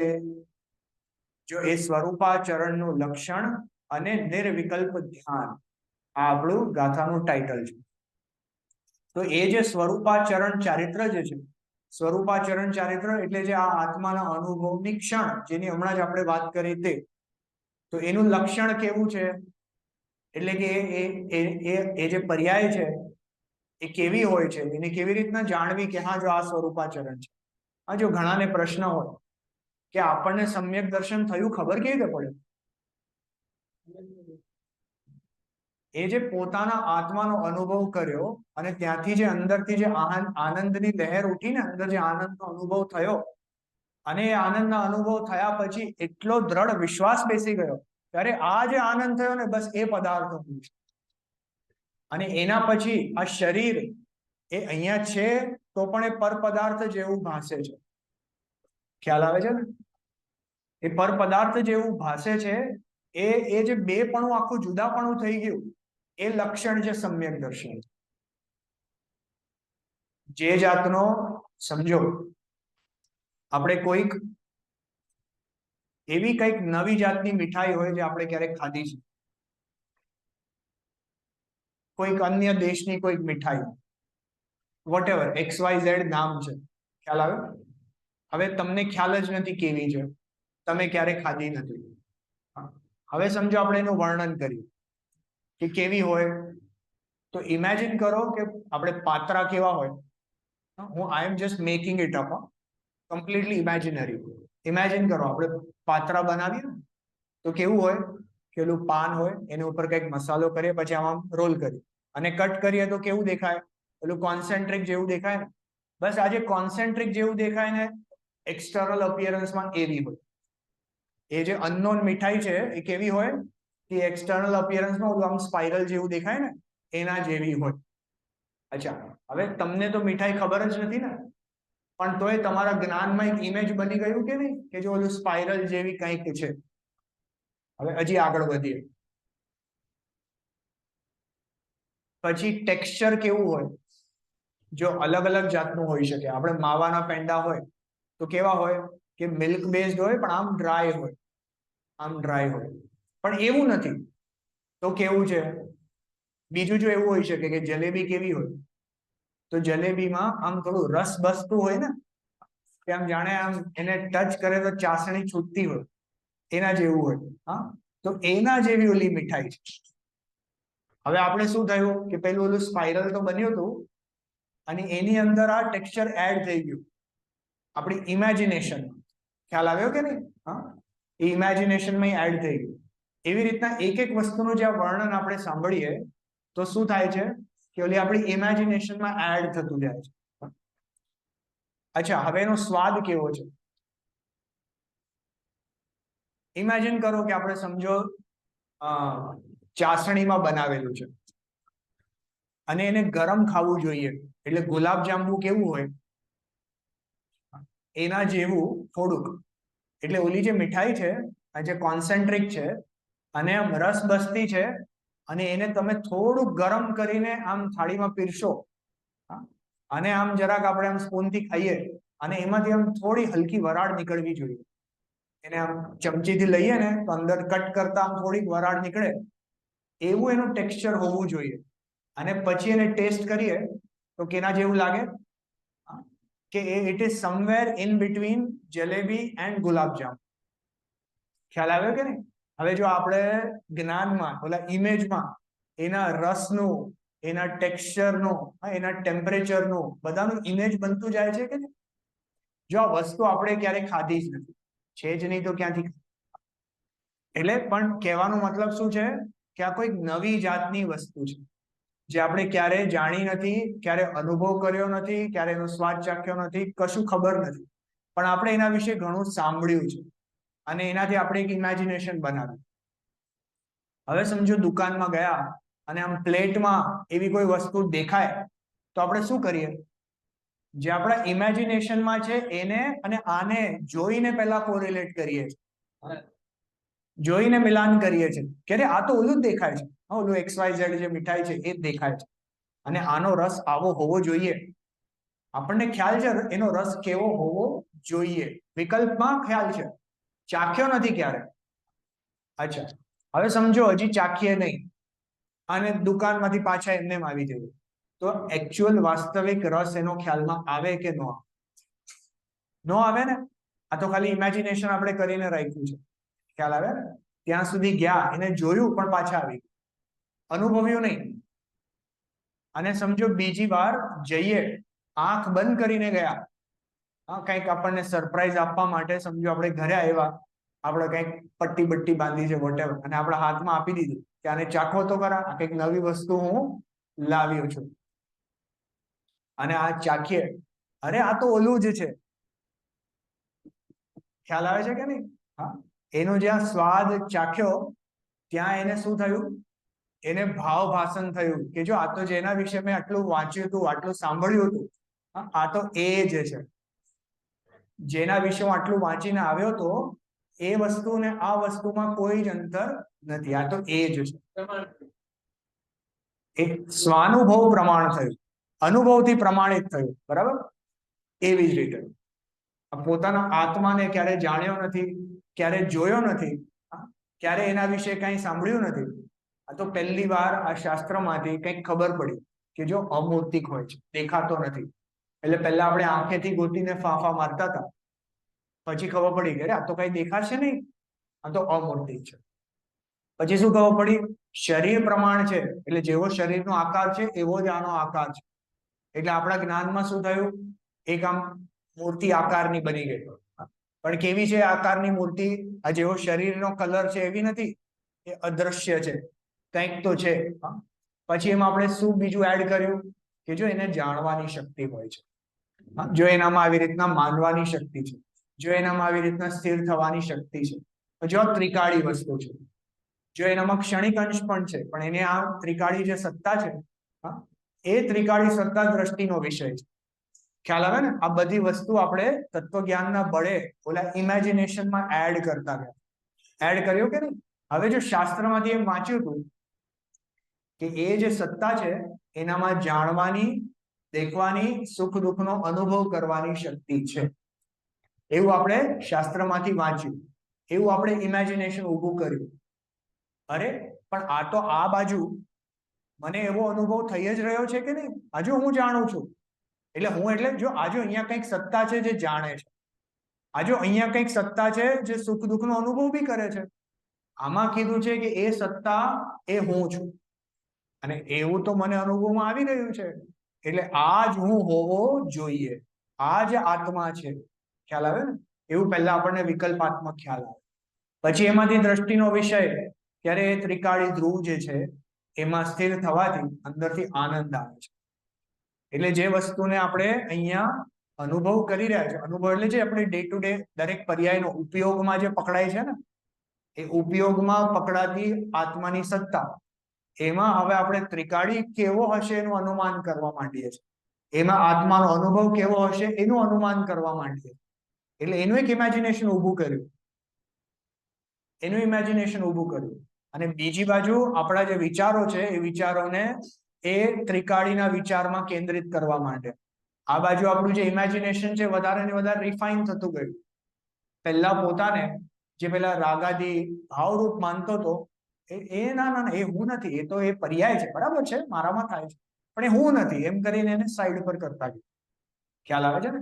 ધીરે ધીરે આપણું ઇમેજિનેશન એવું રિફાઇન થતું ગયું કે એક બાજુએ ઇમેજિનેશન છે અને એક બાજુ આ સાક્ષાત દરેક પર્યાયમાં અનુભવાતી વસ્તુ છે ને. હવે એક સમય એવો આવ્યો કે એ ઇમેજિનેશન, એ વિચારો પણ બંધ થઈ ગયા અને આ બે એક થઈ ગયા. એ જે એક થયા એને આત્માના અનુભવની ક્ષણ કહેવાય છે. એ આત્માના અનુભવની ક્ષણમાં શું થાય છે એને સ્વરૂપાચરણ ચારિત્ર કીધું ને. તો જો હવે અહીંયા ભાવાર્થમાં આપણે વાંચીએ છીએ, અહીંયા વાત શું કરે છે કે સ્વરૂપાચરણ ચારિત્રનું લક્ષણ અને નિર્વિકલ્પ ધ્યાન કેવું હોય છે, એટલે એને આપણે અહીંયાથી વાંચીએ છીએ. જો આ સ્વરૂપાચરણ ચારિત્ર વખતે મુનિઓના આત્મ અનુભવમાં પ્રમાણ, નય અને નિક્ષેપનો વિકલ્પ તો ઉઠતો નથી. પ્રમાણ એટલે શું? કે જો આત્મા આખો આવો છે, આમાં ત્રિકાળી તો છે જ, પણ ના મારામાં રાગ દ્વેષ કરવાની પણ શક્તિ છે. હવે અત્યારના રાગ દ્વેષનો વિચાર નથી, એને સાઈડ પર મૂકી દીધો. ખ્યાલ આવે છે ને? એટલે ત્યાં કોઈ પ્રમાણ, નય, નિક્ષેપનો એવો કોઈ ભેદ રહેતો નથી. નિક્ષેપ કોને કહેવાય? પ્રમાણ અને નય તો સમજાય છે ને. પ્રમાણ એટલે આખી વસ્તુ, અને એમાંથી આપણે ખાલી ત્રિકાળી ધ્રુવને જ ધ્યાન એના વિચારોમાં લીધું, એના ઉપર ધ્યાન કર્યું તો એ નય થયું, એ શુદ્ધ નિશ્ચય નય થયું. અહીંયા નિક્ષેપ ક્યાંથી આવ્યો છે? સિમ્બોલિક, પણ કોના માટે સિમ્બલ? શું કહો છો અંકલ? ના, જો નિક્ષેપ 4 પ્રકારના હોય છે: નામ, સ્થાપના, દ્રવ્ય અને ભાવ. બરાબર, આપણને ખ્યાલ છે ને? નામ નિક્ષેપ, એટલે સમજો કે કોઈ વ્યક્તિનું નામ આદિનાથ છે, તો આદિનાથ તો ભગવાન હતા, પણ એ વ્યક્તિનું નામ આપણે આદિનાથ નામ નિક્ષેપથી રાખ્યું છે. પછી સ્થાપના નિક્ષેપ, કે જિનેન્દ્ર ભગવાનની અહીંયા પ્રતિમામાં સ્થાપના કરી છે. પછી દ્રવ્ય નિક્ષેપ, એટલે કે ભૂત અને ભવિષ્ય કાળની પર્યાયોનો વર્તમાનમાં વિચાર કરવો. સમજો કે આ ભવિષ્યનો ડોક્ટર છે, એટલે એને અત્યારથી જ ડોક્ટર સાહેબ કહેવું. ખ્યાલ એ ભાવ એટલે દ્રવ્ય નિક્ષેપ. અને ભાવ નિક્ષેપ એટલે વર્તમાનમાં જેવી અવસ્થા છે એને એવી રીતના જોવું, એટલે એને બાળક તરીકે જોવું. હવે આ ભૂમિકામાં જે અહીંયા આખું સ્વરૂપાચરણ ચારિત્રની વાત ચાલી રહી છે, ત્યાં નામ નિક્ષેપનો પણ વિકલ્પ નથી. એટલે ત્યાં એટલું વિચાર કરવા નથી બેસતા કે જો આ ત્રિકાળી નામ શબ્દ છે, ત્રિકાળી શબ્દ છે, અને ત્યાં પદાર્થ પણ ત્રણેય કાળ રહેવા છે. એવી રીતના એના નામ ઉપર ત્યાં ભેદ વિચાર રહેતો નથી. ખ્યાલ આવે છે કે નહીં? જેવી રીતના સાકર નામનો પદાર્થ અને એકચ્યુઅલ સાકર નામની વસ્તુ, તો એ શબ્દ એ વસ્તુને ઇન્ડિકેટ કરે છે ને, પણ એવું ઇન્ડિકેશનમાં પણ બે વસ્તુ આવી ને, એક શબ્દ અને એક પદાર્થ. એવી રીતના અહીંયા ત્રિકાળી શબ્દ અને ત્રિકાળી પદાર્થ એવા બે ભેદ રહેતા નથી ત્યાં. ખ્યાલ આવે કે નહીં? પછી ત્યાં કોઈ સ્થાપના નિક્ષેપ નથી કે જો આ પદાર્થ હું છું, એમ ત્યાં કોઈ આ અને હું એમ બે પણ રહેતું નથી. એ ત્રિકાળી જ હું છું એમ કહેતા તો ત્યાં બે પદાર્થ આવે ને, એ ત્રિકાળી ને હું. જેવી રીતના આ બાળક હું છું, તો બાળક અને હું માં બે પણ આવ્યું. એ ત્રિકાળીમાં ને હું માં બે પણ આવ્યું, એવું બે પણ ત્યાં નથી. ત્યાં ભૂત ભવિષ્યની પર્યાયનો કોઈ વિચાર નથી. અરે વર્તમાન પર્યાયનો પણ વિચાર. ત્યાં તો ફક્ત દ્રવ્ય, એ જે વસ્તુ છે, એ વસ્તુ આવો જ હું છું. આ બોલવામાં પણ ત્યાં ભેદ પડે છે. આવો ને હું એવો ભેદ પડે છે. એટલે હું, બસ આ હું એટલો જ ત્યાં એક જાતનો ભાવ ભાષણ જ છે, ત્યાં એવો ઉપચાર પણ નથી. ખ્યાલ આવે છે ને? તો જો ત્યાં પ્રમાણ નહીં નિક્ષેપનો વિકલ્પ ઉઠતો નથી, પણ ગુણ ગુણીનો ભેદ પણ ત્યાં હોતો નથી. જો ગુણ ગુણીનો ભેદ એટલે કે આ જે જાણી રહ્યો છું ને, એ તો જ્ઞાનની પર્યાય છે, પણ ત્યાં તો અનંત ગુણો રહેલા છે, એટલે એને હું માનું છું કે આ હું છું, એ શ્રદ્ધાની પર્યાય છે. એમાં જ હું સ્થિર થયો, એ ચારિત્રની પર્યાય છે. આવા ત્યાં કોઈ જાતના ભેદ રહેતા નથી. જ્યાં એક સોહમ, હું, આ હું કીધું એટલે એમાં બધું જ આવી ગયું. એમાં કોઈ જ જાતના હવે ભેદ પ્રભેદ કોઈ વિકલ્પો કશું જ ત્યાં એ અવસ્થામાં કઈ જ રહેતું નથી. તો જો ત્યાં ગુણ ગુણીનો ભેદ પણ હોતો નથી. એવું ધ્યાન હોય છે, એવું ત્યાં ધ્યાન હોય છે. પ્રથમ એવું ધ્યાન હોય છે કે હું અનંત દર્શન, અનંત જ્ઞાન, અનંત સુખ અને અનંત વીર્ય રૂપ છું. આ કોણ આવું ધ્યાન કરે છે? મુનિરાજની વાત ચાલે છે. તો હું આવો છું, મારામાં કોઈ રાગાદી ભાવો નથી. હું જ સાધ્ય છું, હું જ સાધક છું, અને કર્મ તથા કર્મ અને કર્મના ફળથી જુદો છું. કર્મ અન્ય પદાર્થ છે, એના ફળ આદિ જે રાગાદી આદિ ભાવો છે એ પણ જુદા છે. જ્ઞાન, દર્શન, ચેતના, સ્વરૂપ નિર્મળ ઐશ્વર્યવાન હું છું. ઇમેજિન કરો, પહેલા આપણે ચશ્મા પહેર્યા છે VR વાળા, અને એની અંદર હવે શું દેખાઈ રહ્યું છે? એની અંદર ખાલી એક ત્રિકાળી ધ્રુવ જ દેખાઈ રહ્યો છે, બીજું કાંઈ દેખાતું નથી. તો હવે ત્રિકાળી ધ્રુવમાં એવું છે શું? તો જોવાય અંદર એમાં એવું શું છે? એની અંદર કઈ કન્ટેન્ટ છે કે બસ ખાલી છે? એની અંદર અનંત ગુણ છે ને. સમજો આકાશમાં તમે અંધારી રાતે જાઓ અને આમ તમને અસંખ્ય તારાઓ દેખાય, તો આપણને કેવું એક જાતનું એક ફિલિંગ આવે ને કે જો અહીંયા પણ તારો, અહીંયા પણ તારો, અહીંયા પણ તારો, એ જાત. એવા પણ અહીંયા આ ગુણમાં ભેદો નથી. એટલે જો આ ઉદાહરણથી પાછું સમજાવી શકાય એવું પણ કહેવાનો મતલબ શું છે કે જ્યાં એ જીવનું આખું જ્ઞાન એ ત્રિકાળી પદાર્થને જ જાણે છે, તો ત્યાં એને અનંત સામર્થ્ય, અનંત ગુણો, અનંત જે એની શક્તિઓ જે અંદર એના જે અંદર છે સત્તામાં, એનું એક આખું અભેદ એનો અનુભવન એને ત્યાં ભાસી રહ્યું છે. એના જે અંદર અનંત સ્વભાવો છે એ સ્વભાવોનું એક અભેદ આખી સત્તાનો અનુભવન ત્યાં ભાસે છે. ત્યાં જો પાછું અનંત છે એટલે આ જુદો ને આ જુદો ને એવું પાછું ભેદ પણ એનું એક સાથે આખો એક એક અભેદ અનુભવન ત્યાં એમને એ જીવને છે. તો જ્ઞાન દર્શન ચેતના સ્વરૂપ નિર્મળ ઐશ્વર્યવાન તેમજ અખંડ સહજ શુદ્ધ ગુણનો ભંડાર અને પુણ્ય પાપથી રહિત છું એ જાતનો ત્યાં એમને અનુભવ થાય છે. જો એક અનુભવની જે ક્ષણ છે એને અનુભવથી બહાર આવ્યા પછી એના પર તમે પીએચડી થીસિસ પણ લખી શકો, એના પર તમે બધું જ લખી શકો કે જો ત્યાં અનંત ગુણ આવા છે, ત્યાં આવો નિર્વિકલ્પ અનુભવ થાય છે, ત્યાં આ જાતની શાંતિ છે, આ જાતની નિરાકુરતા છે, આદિ આદિ આદિ એક એક વસ્તુ પર એક એક ચેપ્ટર લખી શકો. પણ એ અનુભવની ક્ષણ વખતે ત્યાં કોઈ જ ભેદ નથી. એક એક એક બસ એક અનેરો જ એક જાતનો ત્યાં એક શાંતિ કહો, સુખ કહો, એને કોઈ શબ્દથી વર્ણન કરી શકાય નથી. એ અનુભવ એ જાતનો છે.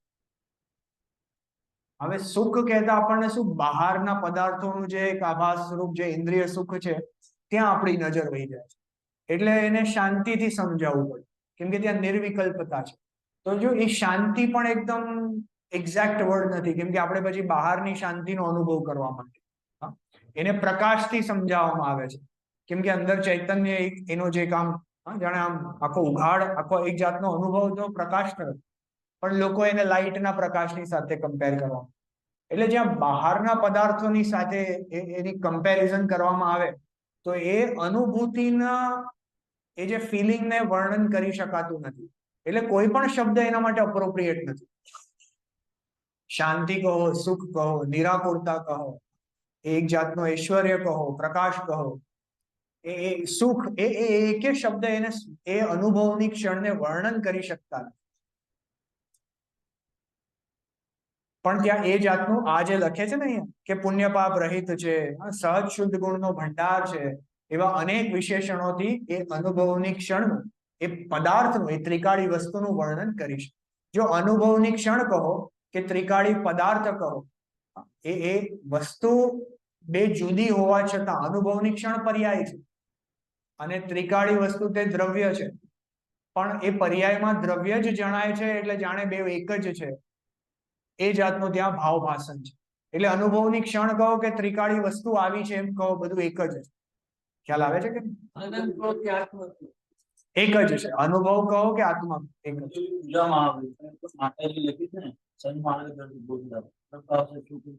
હા બરાબર, બિલકુલ. માતાજીની દેવશાસ્ત્ર ગુરુની પૂજામાં હા આવી રીતના એમાં અમુક છંદમાં આવે છે. પ્રકાશ છું, કૃતાર્થ છું ને ઇન્દ્રિયોથી પાર છું, અગમ્ય સ્વરૂપ જ્ઞાન છું. હા એ તો આત્માનું સ્વરૂપ પછી વર્ણન કરે છે. જો આશય એ છે કે સર્વ પ્રકારના વિકલ્પોથી રહિત નિર્વિકલ્પ આત્મ સ્થિરતાને સ્વરૂપાચરણ ચારિત્ર કહે છે. જો જીનાગમના સારને એક વાક્યમાં કહેવું હોય તો એટલામાં કહી શકાય છે કે પોતાના નિર્વિકલ્પ આત્માના અનુભવનું વેદન એ જ મોક્ષ માર્ગ અને મોક્ષ છે. કોઈને એમ થાય કે ભાઈ એક વાક્યમાં કહો ને, પતાવો ને શોર્ટમાં, તો આખો જીન ધર્મ આટલા એક વાક્યમાં આવી ગયો. પણ એટલું કહેવાથી આપણને આત્માનો અનુભવ થઈ જતો નથી. જો થઈ જતો હોય તો લાંબા શાસ્ત્ર કહેવાની જરૂરત જ નથી. એટલે આપણે અનેક શાસ્ત્રમાં અલગ અલગ પ્રકારે ગમે તે અપેક્ષાથી છેવટે તો ક્યાં લઈ આવે છે કે બસ એક પોતાના આત્માના સ્થિર. જો આપણે 10 ધર્મની રોજ સવારના વાત કરીએ, તમે નોટિસ કર્યું હોય તો આઈ સ્પેન્ડ અબાઉટ 7-8 મિનિટ્સ દરેક ધર્મ પર. પણ એ દરેક ધર્મનો સાર શું છે કે મુનિરાજ એ પોતાના શુદ્ધાત્મા સ્વરૂપમાં જ લીન છે, તો એમાં એમને ક્રોધ ઉત્પન્ન થતો નથી, એ જ ઉત્તમ ક્ષમા છે.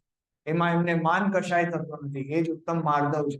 આજે એમાં એમને પરિગ્રહનો ભાવ થતો નથી, એ જ ઉત્તમ આકિંચન્ય છે. તો વસ્તુનો સાર એટલે આખા ધર્મનો સાર તો એક જ છે કે પોતાના આત્મામાં લીનતા, ચારિત્ર જ ખલ્લુ ધમ્મો. પોતાના આત્મામાં સ્થિરતા એ જ સુખ, એ જ ધર્મ છે. એને વર્ણન કરવાની પદ્ધતિ જુદી જુદી હોય છે. જો આગળ 11મી ગાથા લઈએ, સ્વરૂપાચરણ ચારિત્ર અને અર્યંત અવસ્થા. હવે જો જે પહેલા મિથ્યા દ્રષ્ટિ જીવ છે એને મોક્ષ માર્ગમાં એન્ટર થવાનો ઉપાય શું? કે આ સ્વરૂપાચરણ ચારિત્ર, એટલે કે પોતાના આત્માનો અનુભવ. એ જીવને દેશ વ્રતમાં જવાનો ઉપાય શું? કે સ્વરૂપાચરણ ચારિત્રની વૃદ્ધિ, પોતાના આત્માના અનુભવની વૃદ્ધિ. એ જીવને મુનિ દશામાં જવાનો ઉપાય શું?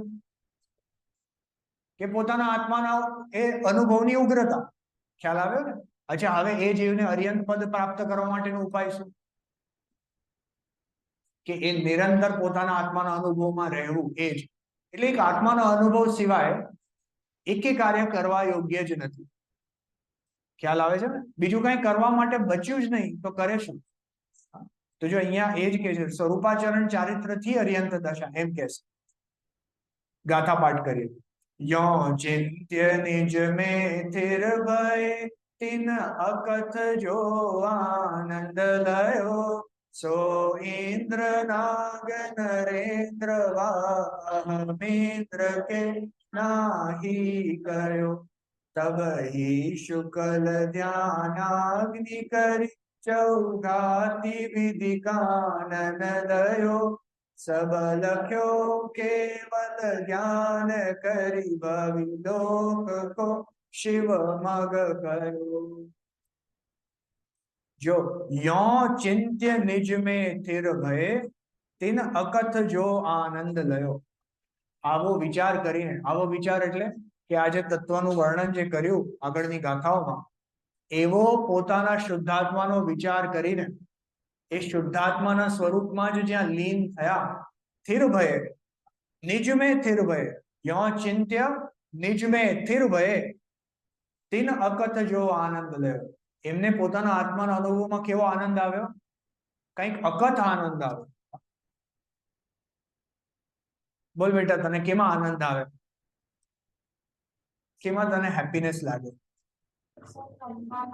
કંઈક સ્પોર્ટ્સ રમવામાં, આપણી ભાવતી વસ્તુ કંઈક ખાવામાં, કંઈક એવું ગમતું હોય એવું ટીવી શોઝ કંઈક જોવામાં, બરાબર? આ બધામાં આપણને આનંદ આવે ને?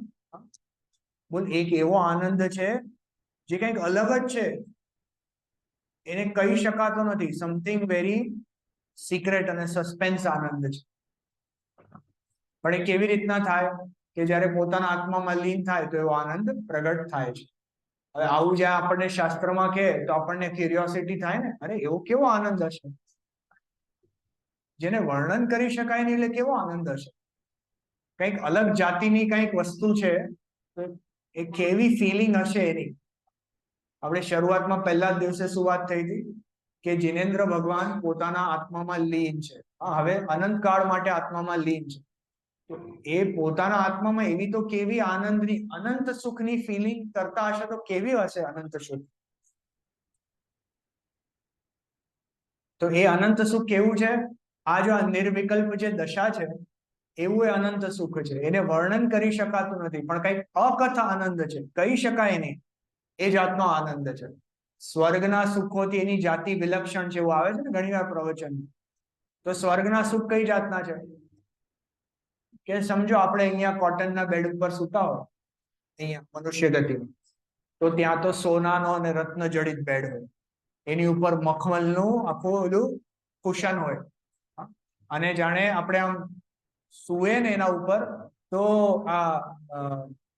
એ જાણે એકદમ, જે આપણે કોઈક એકદમ ઊન કેવું હોય, એકદમ સુવાળું, એકદમ સોફ્ટ અને સુવાળું, એ જાતનું એ બેડ હોય કે એના પર સુવો ને તો જાણે આમ, જાણે હવામાં ઉડતા હોય એવું લાગે.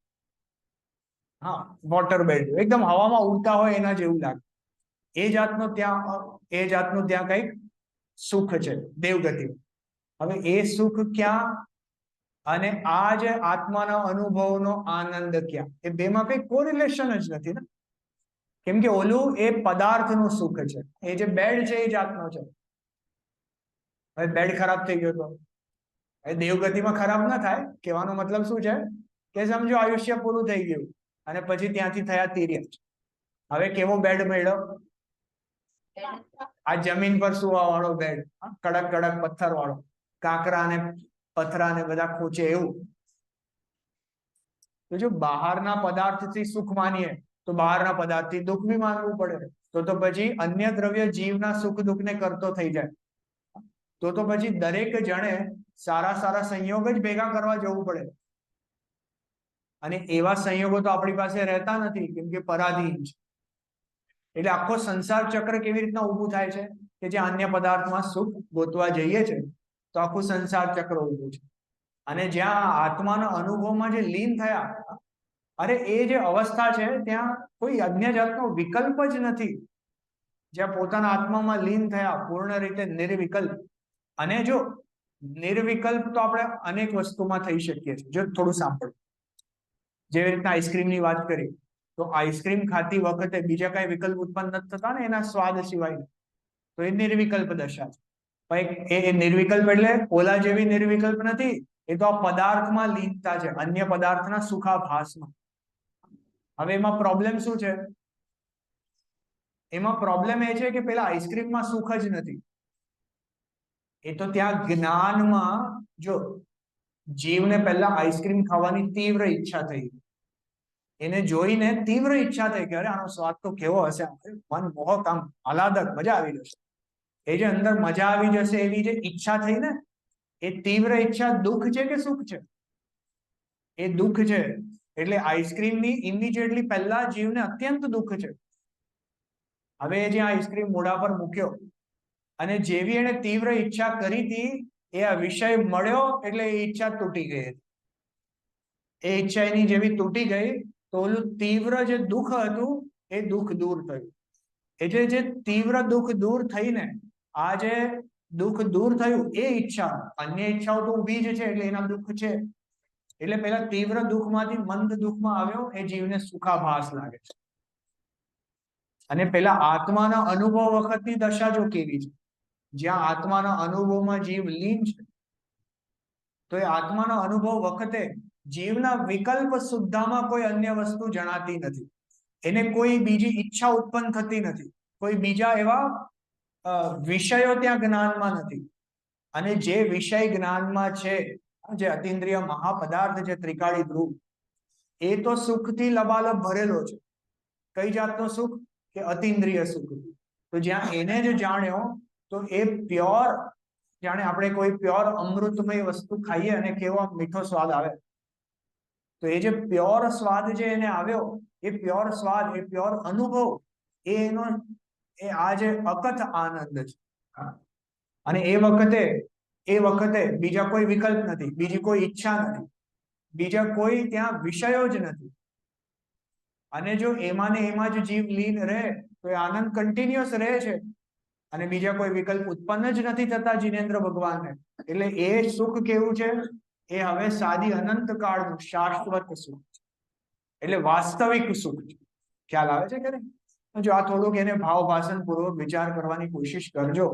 જેટલો આના પર વિચાર થાય છે એટલું એ વધારે આપણને સિદ્ધ થાય છે કે ના, આ જે છે એ જ અવસ્થા સુખમયી છે, એના સિવાય આખી દુનિયા દુઃખરૂપ છે. આખી દુનિયા અગ્નિ સ્વરૂપ છે.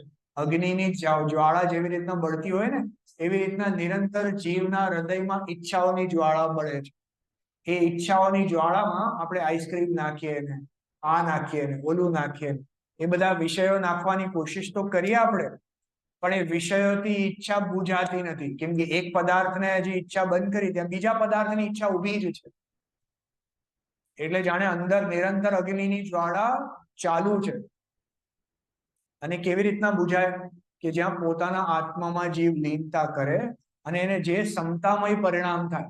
હવે એને કોઈ પદાર્થમાં ઈષ્ટ અનિષ્ટ પણ ભાસતું જ નથી, તો ત્યાં અંદરથી એને જે શાંતિ અને આનંદનો અનુભવ થાય છે, તો ત્યાં ઈચ્છા ઉત્પન્ન જ નથી થતી, અને એ એનું અતિન્દ્રિય સુખ છે. ખ્યાલ આવે છે કે નહીં? બોલો કુણાલભાઈ, કઈ પૂછતા હતા? જો એ ઈચ્છા છે, અતિન્દ્રિય આનંદની પણ ઈચ્છા થાય કે નહીં? તો એ ઈચ્છા છે, પણ એ વિકલ્પાત્મક દશામાં છે. એ જ્યારે પ્રાથમિક ભૂમિકામાં એવી ઈચ્છા હતી. હવે જ્યાં એને વિચાર ચિંતન મનનને કેન્દ્રિત કર્યો, પર પદાર્થથી, શરીર આદિથી, રાગાદી ભાવોથી, અને જ્યાં શુદ્ધાત્માનો જ વિચાર કરે છે. હવે જો જ્યાં શુદ્ધાત્માનો વિચાર કરે છે ત્યાં ઓલી ઈચ્છાનો બી વિચાર નથી. કેમ કે હવે એ જીવનું આખું જ્ઞાન, એની આખી ચિંતનની ધારા એ પોતાના શુદ્ધ સ્વભાવ પર, જે પારિણામિક ભાવ છે એના વિચારમાં કેન્દ્રિત છે. આ તો જે વિકલ્પાત્મક ભૂમિકા છે. હવે નિર્વિકલ્પ ભૂમિકામાં ક્યાં કોઈ ઈચ્છા કે કઈ છે? ત્યાં કોઈ જ કશું જ નથી. એમ સમજો વેક્યુમ છે. વેક્યુમ થી પણ પાછું બરાબર સમજાવી શકાતું નથી. એમ લાગે કે જાણે કઈ જ નહીં. એવું નથી. ત્યાં એ પદાર્થના આનંદનો અનુભવ છે. એ બહારની દુનિયાથી કટ ઓફ થઈ ગયા અને પેલા ચશ્મા પહેરીને હવે અંદરની દુનિયામાં એ આત્માના આનંદનો ભોગવટો કરે છે. જો ભાવાર્થ વાંચે 11મી ગાથા. આ સ્વરૂપાચરણ ચારિત્ર વખતે ઉપર પ્રમાણે વિચાર કરી જ્યારે આત્મામાં લીન થઈ જાય ત્યારે તેમને જે આનંદ હોય છે તે આનંદ ઇન્દ્ર, નરેન્દ્ર, નાગેન્દ્ર એટલે કે ચક્રવર્તી, સોરી, ઇન્દ્ર, નાગેન્દ્ર એટલે ખરેખર ભવનવાસી દેવ, નરેન્દ્ર એટલે ચક્રવર્તી કે અહમિન્દ્ર કલ્પાતીત દેવોને પણ હોતો. જો એ આનંદ કઈક અલગ જાતનો છે. ઇન્દ્ર ને સૌધર્મ ઇન્દ્ર ને આનંદ છે, પણ એ આનંદ પોતાના આત્માનો આનંદ છે. આ બહારના સંયોગોનો આનંદ નથી. ચક્રવર્તીને કહેવાય છે ને ઘર મેં હી વૈરાગી. પેલું ઉદાહરણ આવે છે ને કે કોઈ ગરીબ પેલો ગયો કે ભાઈ તમને તો આટલી બધી વસ્તુ છે તો તમે તો સુખી છો ને, એમાં શું નવીન? અમારી પાસે કઈ નથી તો અમે સુખી નથી. તો એમને ભરત ચક્રવર્તી ઓલું આપ્યું ને, એક ઓલું, એક ઓલો ઘીનો ઘડો કે કઈ આપ્યું, તેલનો ઘડો, વટેવર, કે એક ટીપું પણ નીચે પડશે તો તારી ગરદન હું કાપી નાખીશ અને તારા આખા ગામમાં તું ફરી આવજે મારો વૈભવ જોઈને આવ. હવે એની નજર ક્યાં છે? જો ચક્રવર્તીને એવું છે, બહારમાં બધું છે પણ એમની નજર ક્યાં છે? કે પોતાના શુદ્ધાત્મા પર છે. તો એમને આનંદ કઈ વસ્તુનો છે? એ પહેલે શુદ્ધાત્માનો આનંદ છે. જો ભરત ચક્રવર્તીએ દીક્ષા લીધી ને અંતર્મુહૂર્તમાં કેવલ જ્ઞાન પ્રગટ થયું, તો અંતર્મુહૂર્તમાં એમને એમ થઈ ગયું? કઈ પહેલા એમની કોઈ સાધના તો હશે કે નહીં? એ ગ્રસ્ત જીવનની કોઈ તો એમની સાધના હશે ને. એ પોતાના શુદ્ધાત્માને એટલું ઉત્કૃષ્ટ રીતે ભાવતા હશે કે એક કળા એમને એટલી નેચરલ છે કે હજી દીક્ષા લીધીને ધડ દઈને અંદર. ખ્યાલ આવે છે કે નહીં? તો જો એમને એવો અકત આનંદ થાય છે જે ઇન્દ્ર, નાગેન્દ્ર, ચક્રવર્તી, અહમિન્દ્ર આદિને પણ હોતો નથી. આ સ્વરૂપાચરણ ચારિત્ર પ્રગટ થયા પછી સ્વદ્રવ્યમાં ઉગ્ર એકાગ્રતાથી શુક્લ ધ્યાનાગ્નિ વડે, જો આ પોતાના આત્મામાં ઉગ્ર એકાગ્રતા જ શુક્લ ધ્યાન છે. પોતાના આત્મામાં ઓછી એકાગ્રતા એ અવ્રતિ સમ્યક દ્રષ્ટિની આત્માના અનુભવની ભૂમિકા છે. પોતાના આત્મામાં થોડી વધારે એકાગ્રતા એ દેશવ્રતિ શ્રાવકની ભૂમિકા છે. એનાથી હજી વધારે એકાગ્રતા એ મુનિરાજની, અને ઉગ્ર એકાગ્રતા એવી કે હવે બહાર જ ના આવે, એ અર્યંત સિદ્ધ ભગવાન. બરાબર?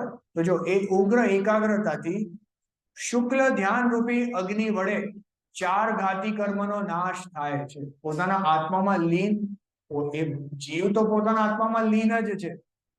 એમનો કઈ ઉપયોગ બહાર નથી કે આ ઘાતી કર્મ નાશ થયા કે નહીં. એ તો થવા કાળે થાય છે. ખ્યાલ આવે? પોતે જીવ તો પોતે આત્મામાં લીન છે અને અનંત અવસ્થાની પ્રાપ્તિ થાય છે તથા કેવળ જ્ઞાનની પ્રાપ્તિ થાય છે, જેમાં 3 લોક અને 3 કાળની સર્વ વાતો સ્પષ્ટ જાણે છે અને ભવ્ય જીવોને મોક્ષ માર્ગનો ઉપદેશ આપે છે. જો વાત ક્યાંથી ઉપાડી હતી કે મુનિરાજ 28 ગુણોનું પાલન કરે છે, પણ ખરેખર તો એમને જે આ સ્વરૂપાચરણ ચારિત્ર થાય છે એ જ એમની વાસ્તવિક મુનિ દશા છે. શુદ્ધ ઉપયોગ રૂપ મુનિ દશા છે. એટલે નિરંતર શુદ્ધ ઉપયોગમાં જ લીન રહેવાનો પ્રયાસ કરે છે. જેટલી એમની સ્થિરતા એટલી શુદ્ધ ઉપયોગમાં રહે છે, અને જ્યાં બહાર આવી જાય તો ત્યાં શું પ્રયાસ કરે છે? કે પાછા શુદ્ધ ઉપયોગમાં કેવી રીતના જાય એનો જ પ્રયાસ કરે છે. હવે સમજો કે શુદ્ધ ઉપયોગમાં પ્રયાસ કરતા કરતા એમને ઉગ્રતા થઈ તો શ્રેણી માંડીને અર્યંત અવસ્થાને પ્રાપ્ત કરે છે. પછી જો કેવળ જ્ઞાન થયું, કેવળ જ્ઞાન તો હવે જે શુદ્ધિ પ્રગટ થઈ ને એના ફળ રૂપે કેવળ જ્ઞાન પ્રગટ, અને ત્યાં સમોશરણ આદિ થયું, એમનો ઉપદેશ આદિ થયો, એ તો બધી ઉપચારની બહારની વસ્તુઓ છે. એ બધું થતા વખતે પણ અરિયત ભગવાન શું કરે છે? કે પોતાના આત્મામાં એ શુદ્ધ ઉપયોગમાં લીન છે. ખ્યાલ આવે ને? હવે જો સિદ્ધ અવસ્થાનું વર્ણન, ગાથા પાઠ નથી કરતા, હવે આપણો સમય થઈ ગયો છે, હું તમને જીસ્ટ આપી દઉં બાકીની ગાથાઓ. જો આ જે પોતાના ઘાતી કર્મને નાશ કરીને એ શુદ્ધ ઉપયોગમાં જે લીન રહે છે, તો બાકીના જે 4 અઘાતી કર્મ બચ્યા છે, એ અઘાતી કર્મ તો આયુષ્ય પ્રમાણ છે. એ જીવને કઈ સુખ દુઃખ પહોંચાડતા નથી. એ ત્યાં જીવ તો પૂર્ણ રીતે સ્વરૂપાચરણમાં જ લીન છે, અને એમાં જ એમની પ્રવૃત્તિ રહેતા એ આયુ પૂરું થાય તો બાકીના કર્મનો પણ નાશ થઈને જીવ ઉર્ધ્વ ગમનના માધ્યમથી એ જ ક્ષેત્રમાં ત્યાં સિદ્ધ શિલા પર જઈને બિરાજમાન થાય છે. હવે એ જે સિદ્ધ ભગવાન છે, એ સિદ્ધ ભગવાન કેવા છે કે અવિકાર છે, અકલ છે, અરૂપ છે, શુચિ છે, ચિદ્રૂપ છે. ખ્યાલ આવે ને? એટલે હવે ફક્ત ચેતન સ્વરૂપ એક ચેતન ગોળો અહીંયાથી છૂટીને બસ એ સિદ્ધાલયમાં વિરાજમાન થયો. જો આગળ 13મી ગાથાનું વર્ણન, મોક્ષ અવસ્થાનું વર્ણન કેવું હોય છે? મોક્ષ અવસ્થા કેવી છે કે નિજ માહી લોક અલોક ગુણ પર જાય પ્રતિબિંબિત ભયે. એ જીવને પોતાના આત્મામાં જ આ લોક અલોક બધા જણાવવા લાગ્યા. કેમ જણાવવા લાગ્યા? કેમ કે એ જે પોતાના શુદ્ધાત્મામાં લીન છે, તો ત્યાં એમને કેવળ જ્ઞાનની પ્રાપ્તિ થઈ. એ જે જ્ઞાન ગુણ જે અત્યારના અશુદ્ધ રૂપે વર્તતો હતો, એ હવે શુદ્ધ રૂપે પ્રવર્તવાનો શરૂ થયો. અને હવે આ જ અવસ્થામાં એ જીવ અનંત કાળ સુધી ત્યાં રહેશે. રહી હે અનંતા અનંત કાલ યથા તથા શિવ પરિણય. એ પોતાના એ શુદ્ધ આત્મ સ્વરૂપે ત્યાં સિદ્ધાલયમાં એ અનંત કાળ સુધી ત્યાં વિરાજે છે. એવા કોઈ બિરલા જીવ હોય છે જે આ મનુષ્ય પ્રાપ્ત કરીને મુનિ દશા ધારણ કરે છે, અને મુનિ દશામાં પણ આવો ઉગ્ર પુરુષાર્થ કરીને જે અર્યંત સિદ્ધ અવસ્થા પ્રાપ્ત કરે છે, એની તો કઈ વાત જ શું કરવી. એવા તો જીવ ધન્ય હે, કે ધન્ય એવા જીવ છે કે જેમણે પોતાનો મનુષ્ય ભાવ સાર્થક કર્યો. એટલે જો 14મી ગાથામાં ઉપસંહાર કરે છે કે આ રત્નત્રયનું ફળ અને આત્મહિતમાં પ્રવૃત્તિનો ઉપદેશ. મુખ્યોપચાર દુભેદયો બળભાગી રત્નત્રય ધરે. જો રત્નત્રય કેવા છે કે 2 રૂપે છે, એક નિશ્ચય રત્નત્રય, એક વ્યવહાર. તો એવા કોઈ બળભાગી જીવ છે, બળભાગી એટલે કે મહાભાગ્યશાળી એવા કોઈ જીવ છે જે આ 2 રત્નત્રય રૂપને ધારણ કરે છે. જો આપણને જે 8મી 9મી 10મી ગાથામાં સ્વરૂપાચરણ ચારિત્ર કીધું, એ નિશ્ચય રત્નત્રય, અને આગળથી 1 થી 7 ગાથામાં 28 મૂળગુણનું પાલન કીધું, એ વ્યવહાર રત્નત્રય. મુનિરાજોના નિશ્ચય વ્યવહાર રત્નત્રયનો હંમેશા સુમેળ હોય છે. એવું ન હોય કે આ છે ને આ નથી. હા, નિશ્ચય છે ને વ્યવહાર નથી, એવું ક્યારેય ન હોય. વ્યવહાર છે ને નિશ્ચય નથી, એવું પણ ન હોય. આ તો જે દ્રવ્યલિંગી મુનિ છે, બહારથી પાળે છે એટલે એને ઉપચારથી ખાલી કહેવાય કે વ્યવહાર છે, પણ ખરેખર નિશ્ચય હોય તો જ વ્યવહાર કહેવાય છે. એટલે એક હોય ને બીજું ન હોય એવું બને જ નહીં. એવી જ એમની સુમેળરૂપ ભૂમિકા છે. તો એવા જે બળભાગી જીવ એવા રત્નત્રયને ધારણ કરે છે, તો એ આ લોકમાં પણ સુયશ જલ એને એટલે કે સુયશને પ્રાપ્ત કરે છે. તો એમ જાણીને ઇમી જાની આલસ હાની સાહસ ઠાણી. જો સાંભળો, આમ જાણીને આળસ છોડીને સાહસ કરીને યહ શીખ આદરો, કે મારી એક શીખને તમે માનો. શું માનો? જબલોન રોગ જરા ગહો, જબલોન રોગ જરા ગહે તબલો જટિત નિજ હિત કરો. જ્યાં સુધી આ શરીરમાં રોગ કે જરા એટલે બુઢા પણ આવી ન જાય, એની પહેલા આ યંગ એજમાં જ હજી હેલ્ધી છે, ત્યાં સુધી જલ્દીથી પોતાનું નિજ હિત કરી લો ભાઈ. નહીં તો એકવાર બુઢાપો આવશે કે રોગ ને આદિ આવશે, પછી આ જ્ઞાનની એવી સ્થિરતા નહીં રહે. આપણા ઉપયોગને આ શાસ્ત્ર સ્વાધ્યાય અને ચિંતન મનનમાં જોડવું ત્યારે બહુ જ અઘરું થઈ જશે. જો છેલ્લી ગાથામાં છેલ્લી ભલામણ કહે છે દોલતરામજી, બહુ જ સુંદર ગાથા છે. જો સાંભળ્યું, એનો ગાથા પાઠ કરશું સાથે. જો વાંચી. यह राग आग दहे सदा ताते समामृत से ये चिर भय विषय कषाय अब तो त्याग निज पद बेये कहा रचो पर पद में न तेरो पद यहे क्यों दुख सहे, अब दौल सुखी स्वपद रुचि, दाव मत चूको। जो શું કહે છે કે આ રાગ રૂપી આગ જીવને નિરંતર જાણે દહે છે, રાગ આગ દહે સદા, તાતે સમામૃત સે, સમતા રૂપી અમૃતનું સેવન કરો।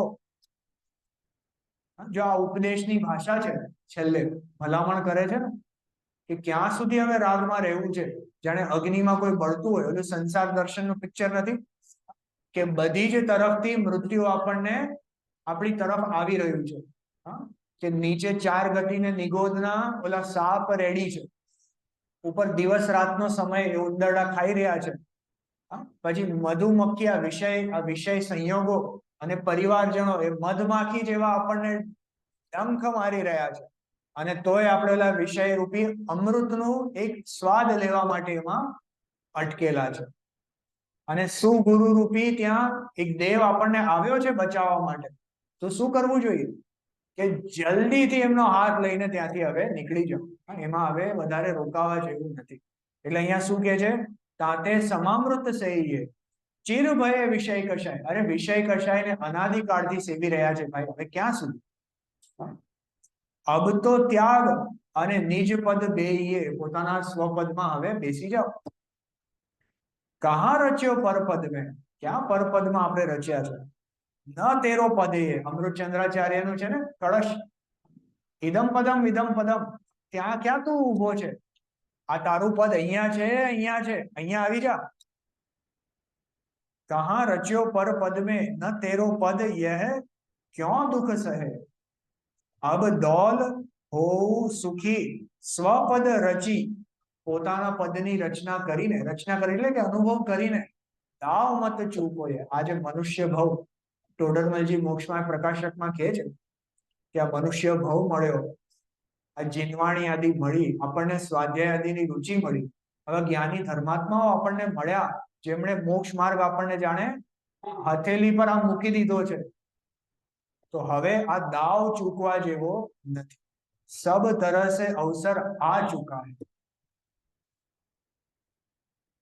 નહીં તો એમણે ઉદાહરણ શું આપ્યું કે જો ચિંતન માત્ર ચિંતામણી આપણા હાથમાં હતો, અને કોઈ ગરીબ હોય એના હાથમાં ચિંતામણી રત્ન હોય, જે માંગે મળી શકે છે, અને એ રત્નને ન જાણે અને કાગડાને ઉડાવવા માટે આમ ફેંકી દે અને ખોવાઈ જાય, તો એના તો દુર્ભાગ્યની મહિમા અમે કરી શકતા નથી। ટોડરમલજીના શબ્દ જો કેવા સરસ છે કે એના દુર્ભાગ્યની મહિમા અમે કરી શકતા નથી। એટલે આજે મનુષ્ય ભવ આપણને મળ્યો છે, તો અનંતા ભવ પછી આટલા પુણ્યશાળી થઈને આવો જાતનો ભવ મળ્યો છે। હવે જો આ ભવને આપણે અમુક આઈસ્ક્રીમ ખાવામાં, અમુક બોલ આદિથી રમવામાં, એમાં જો ગુમાવી દઈએ તો આપણા દુર્ભાગ્યની એવું છે ભાઈ। તો આ દાવ ચૂકવા જેવો નથી। જો આ ભાવનાથી આપણે પણ આપણા સ્વપદને પ્રાપ્ત કરીને એનો અનુભવ શીઘ્ર કરીએ, એવી ભાવના સહિત અહીંયા સ્ટોપ કરીએ છીએ। તમે આ 6 ઢાળાની જે છેલ્લી 6ઠ્ઠી ઢાળ છે, આપણે 10 લક્ષણ પર્વ છે એટલે મુનિરાજનો પર્વ છે, એટલે આ 6 ઢાળાનો આપણે આ 6ઠ્ઠી ઢાળનો સ્વાધ્યાય કર્યો। આ 6ઠ્ઠી ઢાળમાં તો જાણે ગાગરમાં સાગર છે, આ એક જ નાનીકડી પુસ્તકનો સ્વાધ્યાય કરે તો એને આખું સમ્યક દર્શન અને મોક્ષ માર્ગનું બધું સ્વરૂપ ખ્યાલમાં આવી જાય છે। તો જો આપણે કઈ ભૂલ આદિ થઈ હોય તો એને સુધારીને આ જે મોક્ષ માર્ગ, મૂળ મોક્ષ માર્ગ જે આપણા જીનાગમમાં ગયો છે, અને પૂજ્ય ગુરુદેવશ્રીના પ્રવચન બી આપણી પાસે છે। કોઈને પણ પ્રાથમિક ભૂમિકામાં એમ પ્રશ્ન થાય કે ભાઈ ક્યાંથી શરૂઆત કરું, કઈ સમજાતું નથી, તો પૂજ્ય ગુરુદેવશ્રીના પ્રવચન અને 6 ઢાળ અહીંયાથી શરૂઆત કરો। આ બેઝિકમાં બેઝિક વસ્તુ છે, અને આપણને પ્રવચન સાંભળીને પણ સમજાઈ શકે એવું છે, અને એટલું સમજાઈ જાય એવું છે કે જાણે આપણને આખો મોક્ષ માર્ગ હાથમાં આવી જાય એવું છે। તો એવું આપણે પ્રાપ્ત કરીને આપણું કલ્યાણ કરીએ એવી ભાવના સહિત કરીએ છીએ। જીનવાણી અહો શ્રી સદગુરુ